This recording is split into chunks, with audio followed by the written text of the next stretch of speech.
Hello everyone, this is Safran Sharna and welcome to my travel vlog part 2. আর আজকে আমি যাচ্ছি Chiang রাই day ট্রিপে, যেটা কিনা ব্যাংককের নর্থ সাইডে অবস্থিত। গতকালকে বলেছিলাম যে আমি একটা বড় ধরা খেয়েছি, কিন্তু দেখেন আমি কিভাবে কেলাচ্ছি। আসলে আমি কখনোই ঠিক হব না, এভাবেই কেলাবো যাই হয়ে যাক। এনিওয়ে, আমি ডংয়াং থেকে চিয়াং রাইয়ের ফ্লাইট টিকিট পারচেস করছি trip.com থেকে, যা আপ ডাউনে পড়েছে 11,815 টাকা। কিন্তু আমার পৌঁছাতে 10 মিনিট লেট হয়েছে জ্যামের কারণে, যার কারণে গেস হোয়াট, যেটা হয় সেটাই হয়, আমি ফ্লাইট মিস করি। ইনস্ট্যান্ট 3,000 বাদ দিয়ে এয়ার এশিয়ার ফ্লাইট পারচেস করি, অ্যান্ড বাংলাদেশি টাকা সেটা পড়েছে আনুমানিক 11,000 টাকা। সো বুঝতেই পারছেন আমার আপ ডাউনের প্রাইস আর শুধুমাত্র যাওয়ার প্রাইস। সো আমার মন তো খারাপ থাকবেই। 11টায় পৌঁছানোর কথা ছিল, কিন্তু আমি পৌঁছেছি 2টার সময়, কারণ এর আগে ফ্লাইট ছিল না।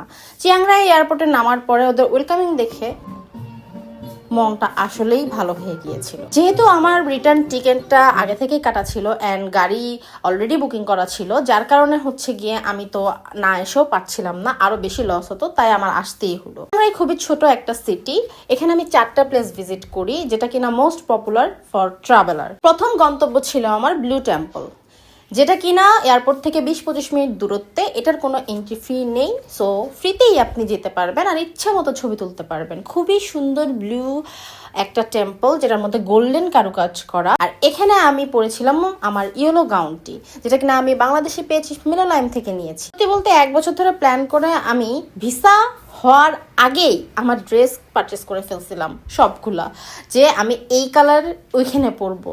আসলে এটা ভাইয়ারা বুঝবেন না, এটা আমরা শুধু মেয়েরাই বুঝবো যে একটা ভিডিও বা পিকচার পারফেকশন কতটা দরকারি, তাই না? যাই হোক, ভিতরে চলে গেলাম। কড়া রোদ থেকে একটু ভিতরে আরাম করতে ঢুকলাম, দেখেছি খুবই সুন্দর একটা সুদিং কামিং একটা সাউন্ড চলতেছিল, অ্যান্ড ভিতরে খুব সুন্দর বাতাস ছিল, তো ভালো লাগতেছিল। বাইরে যেহেতু কড়া রোদ ছিল আর আমার হাতে সময় খুবই কম ছিল, যেটা কিনা আমি সকালবেলায় ধরা খেয়েছি, সেটা তো একটা অবশ্যই ফিডব্যাক আছে। যেহেতু আমি আপ ডাউনের টিকিট নিয়েছিলাম, সো আমার ফিরতি টিকিটটা হচ্ছে 7:30টায়। সো আমার এখন বাজে হচ্ছে অলমোস্ট 2:30 কি 2:45। সো আমাকে 4টা প্লেস কভার করতে হবে এই সময়ের মধ্যে, 6টার মধ্যে এয়ারপোর্টে ব্যাক, নাহলে আবারও ধরা খেতে পারি। যাই হোক, আমি আমার মতো করে ছবি ভিডিও যা আছে নেওয়ার চেষ্টা করতেছি, অল্প সময় যতটুকু নেওয়া যায়। অ্যান্ড আলহামদুলিল্লাহ আমি অনেকটা ভিডিও ছবি নিয়েছি, আপনাদের সাথেও তাই শেয়ার করতে পারছি। আর আমারও মন মতো অনেক ভালো লেগেছে, এত সুন্দর প্লেস। তবে আমি একটা জিনিস মিস করছি, কোথাও কোনো জায়গায় এরকম কোনো কিছু লেখা নাই যে অমুক লাভ প্লাস তমুক, এইসব কিন্তু নাই। কোনো কথা বলেন, কোথাও ময়লা নাই, কোনো রকম কোনো দেয়ালে আঁকা আঁকি নাই, ঠিক আছে? কারোর প্রেমের প্রীতি লেখা নাই, ফোন নাম্বার নাই। এটা কেমন লাগে বলেন তো? I miss Bangladesh actually. কেন এই জিনিসগুলো এখানে নাই? জোকস অ্যাপার্ট, আমি আসলে সত্যি কথা এটা মিস করছি, যে উইশ বাংলাদেশে যদি এরকম ক্লিন হইতো কত ভালো হইতো। হোক একদিন না একদিন হয়তো হবে। আর লস না করে চলে গেলাম আমার নেক্সট গন্তব্যে, সেটা হচ্ছে গিয়ে হোয়াইট বিগ বুদ্ধা। থাইল্যান্ডে অনেক বিগ বুদ্ধা আছে, কিন্তু হোয়াইট বিগ বুদ্ধা চিয়াং রাইতে অনেক ফেমাস। আর আমি নেমে ওখানে প্লেস আছে, ড্রেসটা চেঞ্জ করিনি। এটা হচ্ছে ইয়েলেনা পেজ থেকে আমি নিয়েছি ওদের ব্লু কালারের গাউন, যেটা কিনা হোয়াইট অ্যাম্বিয়েন্সের সাথে খুব ভালো যাবে। আর সত্যি বলতে ওরা আমাকে জানাইছে যে আমার একটা ব্লু ভিডিও দিয়েছিলাম এই গাউনটা পরার, তাদের নাকি অর্ডার আসছে আমার ভিডিও দেখে। সো আমার নিজেকে অনেক লাকি মনে হয়েছে, সেলিব্রিটিও মনে হয়েছে। Anyway, jokes apart. সো তারপরে যেটা করলাম, আমি হাঁটতে হাঁটতে চিন্তা করলাম যে হাতে তো সময় কম, আমার তো 4টা জায়গায় ভিজিট করতে হবে। ব্লু টেম্পল থেকে এখানে আসতে 10 থেকে 15 মিনিট লাগে, আর এটাও কিন্তু এন্ট্রি ফ্রি। আর দেখেন সিঁড়ি, দেখেন বাতুকেবের মতো। আমি জানি না কোত্থেকে আমার মাঝে এত এনার্জি আসলো, আমার এত এনার্জি, আমি উপরে উঠে গেছি। সারাদিন না খেয়েও আমি কোনোভাবেই কোনো কিছু মিস দিতে চাই না। তারপরে এটা শেষ করে চলে গেলাম 5 মিনিটের দূরত্বে ললিতা ক্যাফেতে, যেটা কিনা আপুদের most viral and demanding place. একদমই হচ্ছে গিয়ে picture perfect place, Lalitta cafe Chiang Rai. পুরাই মনে হবে যে আপনি রূপকথার একটা রাজ্যে চলে আসছেন।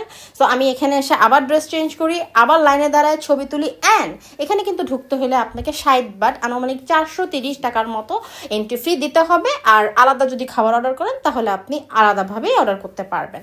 কিন্তু আমি খাবার নিই নাই, কারণ আমার হাতে সময় কম। আমার দ্রুত এটা শেষ করে ড্রেস চেঞ্জ করে আবারও যেতে হবে আমার লাস্ট গন্তব্যে। আর এই তো এখান থেকে বের হয়ে গেলাম আমি, এবং সেখান থেকে 10-15 মিনিটের দূরত্বে হোয়াইট টেম্পলে পৌঁছাই। কিন্তু যেটা ভুল করি, ললিতা ক্যাফেতে না গিয়ে আগে এখানে আসা দরকার ছিল, বিকজ এটা 5:30টায় বন্ধ হয়ে যায়। চিয়াং রাইয়ের হোয়াইট টেম্পলটা 5:30টায় বন্ধ হয়, এটা আমি জানতাম না। এটা আমার জন্য সবচেয়ে বেশি দুঃখজনক। 200 টাকা বাদ হচ্ছে এন্ট্রি ফি দিয়ে আমি 5টার সময় ঢুকি, যতটুকু পারছি কভার করছি। তারপরে আমি এখান থেকে কিছু ভিডিও নিয়ে ভিতরে গেলাম, বাট ভিতরে ছবি তোলা ভিডিও নেওয়া নিষেধ। কারণ ভিতরে একটা মূর্তি আছে যেটা দেখে আপনি কনফিউজড হয়ে যাবেন আমার মতো, যে এটা জীবিত মানুষ নাকি হচ্ছে গিয়ে এটা মূর্তি। এতটাই জীবন্ত করে মূর্তিটাকে বানানো হয়েছে। এরপরে আমি এখান থেকে যখন ভিডিও টিডিও নেওয়া শেষ করলাম, যতটুকু পেরেছি আলহামদুলিল্লাহ। ভুলে গিয়েছি, এই গাউনটা অনেক বেশি ফেমাস হচ্ছে, সবাই জিজ্ঞাসা করছে, অনেকে তো রেন্টও চেয়ে বসছে। এই গাউনটা আমি বসন পেজ থেকে নিয়েছি, বাংলাদেশি পেজ। সো এই গাউনটা আসলেই শো স্টপার ছিল। তারপরে এখান থেকে বের হয়ে 5:30টায় গার্ডরা বের করে দিল। এরপর এখান থেকে খেতে চলে গেলাম, প্রাইস খুবই রিজনেবল ছিল। অ্যান্ড খেয়ে দিয়ে এয়ারপোর্টে গেলাম। Next blog coming soon, by.